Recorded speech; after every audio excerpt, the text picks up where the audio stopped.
It is that time of year again, stone crab fishing season. The season officially kicks off tomorrow, and many fishermen along the Sun Coast have been preparing for weeks, getting gear ready and setting those traps since October 5th.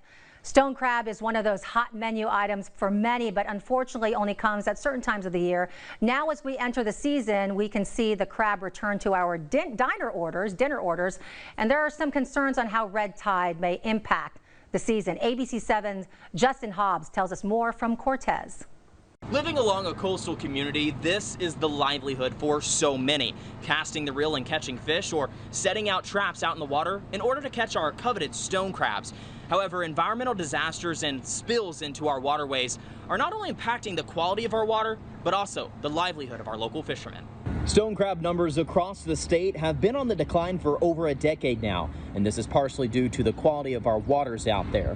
One of the indicators of the quality of water is the appearance of red tide, which has been a problem that we've seen far too often this year across the Sun Coast. A study done by Mote Marine Laboratory and Aquarium just a few years ago found that after 48 hours and a high concentrated level of red tide, stone crab death rate was at 93%. And in a medium concentration level, that death rate was 24%.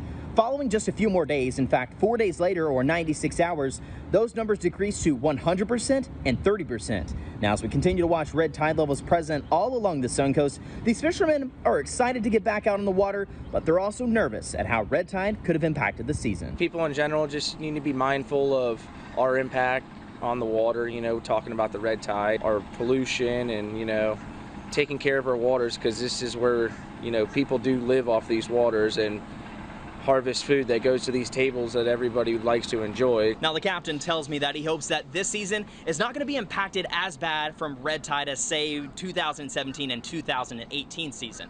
And as fishermen head out early tomorrow morning, we not only want to wish them a safe season, but also a bountiful one. In Cortez this evening, Justin Hobbs, ABC 7, your local station. All right, let's